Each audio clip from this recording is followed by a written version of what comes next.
Bible നമുക്ക് തരുന്ന അതിപ്രധാനപ്പെട്ട ഒരു സന്ദേശം, ജ്ഞാനിയിൽ ജ്ഞാനിയായ ശലോമോൻ പറയുന്ന ഏറ്റവും വലിയൊരു പ്രബോധനം. സദൃശ്യവാക്യം 21:31. കുതിരയെ യുദ്ധ ദിവസത്തേക്ക് ചമയിക്കുന്നു, ജയമോ യഹോവയുടെ കൈവശത്തിലിരിക്കുന്നു.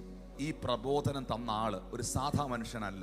ആ മനുഷ്യന്റെ പ്രത്യേകത, ആ മനുഷ്യൻ എല്ലാത്തിലും ജയിച്ചവനാണ്. തൻ്റെ പിതാവായ ദാവീദ് എങ്ങും തോറ്റവനല്ല. ദാവീദ് ചെന്നെടുത്തൊക്കെയും യഹോവ ദാവീദിന് ജയം കൊടുത്തു. എന്നാൽ ദാവീദിന് ചെയ്യാൻ പറ്റാതെ പോയത് പോലും തൻ്റെ മകനായ ശലോമോനിലൂടെ ദൈവം ചെയ്തെടുത്തു. അതിലേറ്റവും പ്രധാനപ്പെട്ട ഒരു കാര്യമാണ് ജെറുസലേം ടെമ്പിൾ, യെരൂശലേം ദേവാലയം പണിയാൻ ശലോമോനെ ദൈവം ഉപയോഗിച്ചത്. ഈ മനുഷ്യൻ പറയുകയാണ്, നമ്മൾ എത്ര ശക്തനാണെങ്കിലും, നമുക്കെത്ര കഴിവുണ്ടെങ്കിലും, നമ്മൾ എത്ര സന്നാഹങ്ങളുള്ള ആളാണെങ്കിലും, നിങ്ങളുടെ കുതിര എത്ര ട്രെയിൻഡ് ആണെങ്കിലും, എത്ര പ്രിപ്പയർഡ് ആണെങ്കിലും, ജയം ദൈവത്തിന്റെ കയ്യിലാണ് ഇരിക്കുന്നത്. ഒരുവനെ ഇവിടെ രാജാവായി വാഴിക്കുന്നതും രാജാവായി വാണവനെ പ്രജയാക്കി മാറ്റുന്നതും ദൈവമാണ്.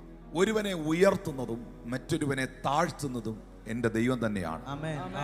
എല്ലാം ആയവനെ ഒന്നും അല്ലാത്തവനാക്കാനും ഒന്നും അല്ലാത്തവനെ എല്ലാമാക്കി മാറ്റാനും എന്റെ ദൈവം.